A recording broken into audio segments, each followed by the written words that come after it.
घेऊन गेले दोन्ही याच्यामध्ये. त्याच्यामध्ये जे कॉम्प्युटर सेक्शनमध्ये ज्या मुलांनी काम केलेलं आहे त्याच्यामध्ये साधारण 10 ते 15 यांना आपण काम उभा करून दिलेलं आहे. म्हणजे बाहेरच्या संस्थेबरोबर रिक्वेस्ट करून त्यांच्याकडून आपण काम आणले तर पेज डिझायनिंगचं वगैरे काम करतात, वेब डिझायनिंगचं काम करतात, पोस्टर डिझायनिंगचं काम करतात. त्यानंतर ज्या गार्मेंटमध्ये महिला काम करतात त्या महिला साधारण आतापर्यंत 1800 पेटीकोट त्यांनी तयार केले आणि 1800 पेटीकोटमध्ये 1600 पेटीकोटमध्ये आतापर्यंत विकलेले त्यातून त्यांचे आर्थिक प्रगती झालेली आहे. म्हणजे प्रशिक्षणाबरोबरच त्यांना आर्थिक उत्पन्न मिळालं पाहिजे असं एक धोरण आपण ते काम सुरू केलं. आता सगळ्यात महत्त्वाचे भाग म्हणजे आतापर्यंत आपण हे कामं आपण ग्रामीण भागामध्ये करतोय, अजून पुढे काम करणार आहे. सगळ्यात महत्त्वाचं म्हणजे आताच आपल्याकडे संस्थेकडं ते एक 3-3.5 एकर जागा नागपूरमध्ये आहे ते आता आपण हातामध्ये दिलेली आहे. असं सर्व प्रोसेस झालेलं आहे. आता त्या ठिकाणी साधारण भविष्यामध्ये संस्थेची वाटचाल असणार आहे. त्या ठिकाणी कृषी इन्स्टिट्यूट उभा करायचा, त्यानंतर कृषी प्रशिक्षण केंद्र उभा करायचा, त्यानंतर त्या ठिकाणी 100 महिलांसाठी गार्मेंट उभा करायचं आणि 100 कॉम्प्युटरसाठीचा एक कॉम्प्युटर लॅब उभा करायचा आणि त्यांना प्रशिक्षणाबरोबरच उद्योग उभा करून देण्याच्या त्या ठिकाणी संस्थेच्या माध्यमातून सुरुवात आपण त्या ठिकाणी करणार आहे. तर त्याचं काम आता प्रगतीपथावर आहे, सुरुवात झालेली आहे. तर थोड्या दिवसामध्ये त्या ठिकाणी परत गोष्टी सुरू होतील. तरी साधारण एक संस्थेचा साधारण हा जो प्रवास आहे हा प्रवास 2021 पासून प्रत्यक्ष या कामाला सुरुवात झाली आणि आज 2024 पर्यंत आपण या सध्याच्या याच्यामध्ये आहे. म्हणजे बऱ्याचशा गोष्टी आहेत. आणखीन एक गोष्ट सांगायची आहे म्हणजे पाण्यामध्ये एक 2 गावं आपण आत्मनिर्भर केलेली आहे. त्याच्यामधलं एक पहिलं गाव आहे ते कुसवलीचा एक प्रयोग आगळा वेगळा आहे. तो सायफनच्या माध्यमातून पाणी त्या ठिकाणी आपण आणलेला आहे. सायफनच्या माध्यमातून म्हणजे ग्रॅव्हिटी जे आहे उतार, उताराच्या मध्ये पाणी आणलं आहे आणि 35,000 लिटर 2 वेळेस ती टाकी भरते पावसाळ्यामध्ये जुलैपासून ते साधारण डिसेंबरपर्यंत आणि त्यांना 2 वेळेस पाणी त्या ठिकाणी अवेलेबल होतं. 6 महिन्याची वीज त्या ग्रामपंचायतीची वाचते. आणि दुसरं गाव आहे म्हणजे डोंगरवाडी. त्या डोंगरवाडीला 1000 फूट खाली उतरावं लागत होतं. ते गाव आहे त्या ठिकाणी 40% स्टोरेज बांधून सोलरच्या माध्यमातून पाणी त्या ठिकाणी त्यांना अवेलेबल करून दिलं आहे आणि प्रत्येक घराला नळ जोडणी आपल्या संस्थेच्या माध्यमातून केली. त्या ठिकाणी त्याचं वितरण त्या ठिकाणी सध्या काम चालू आहे. तर अशा प्रकारचे प्रवास आपल्या संस्थेच्या माध्यमातून चालू आहे. पुढील भविष्यामध्ये सुद्धा अनेक उपक्रम आपल्या डोळ्यासमोर आहेत. हळूहळू आपण एक घेऊन आपण काम करणार आहोत. तर आपल्या सर्वांचं हे जे काम उभं राहिलेलं आहे हे काम उभं राहण्यामध्ये हे एकाच काही करू शकत नाही किंवा आपले जे संस्थेचे संस्थापक आहेत त्याचे जे संकल्पना आहेत ग्रामीण भागातल्या ज्या महिला आहेत, मुलं आहेत, शेतकरी आहेत यांचे सक्षमीकरण झालं पाहिजे. सक्षमीकरण करताना आर्थिक ज्याला आपण ह्युमन इंडेक्स म्हणतो, ह्युमन इंडेक्सच्या माध्यमातून त्यांची शारीरिक सुदृढ झाली पाहिजे, बौद्धिक सुदृढ वाढली पाहिजे, त्यांचं आर्थिक उत्पन्न वाढलं पाहिजे आणि त्यांचं राहणीमान सुधारलं पाहिजे. या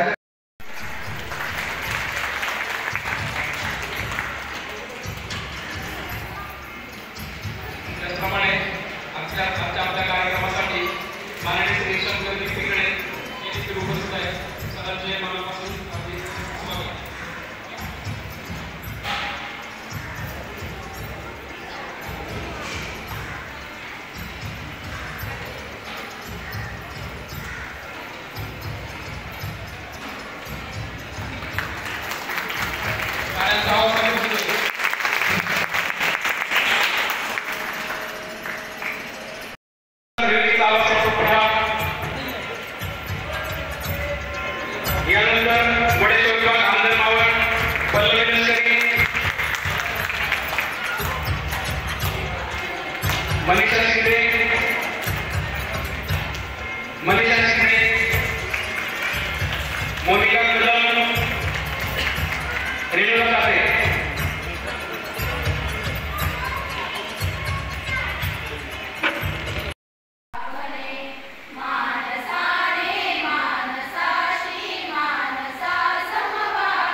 आपल्या संस्थेचे स्नेही नवनाथ ठाकर पवन मावळ यांचे देखील आगमन झालेले आहे.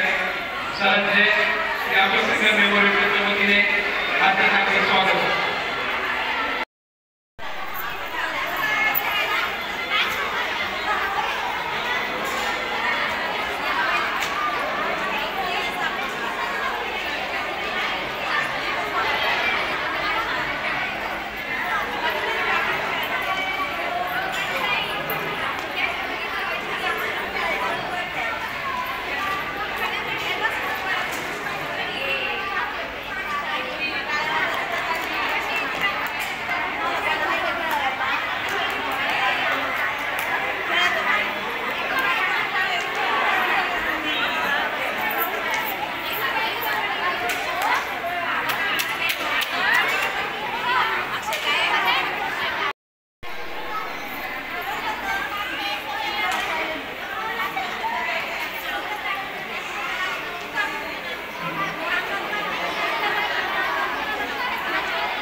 Mereka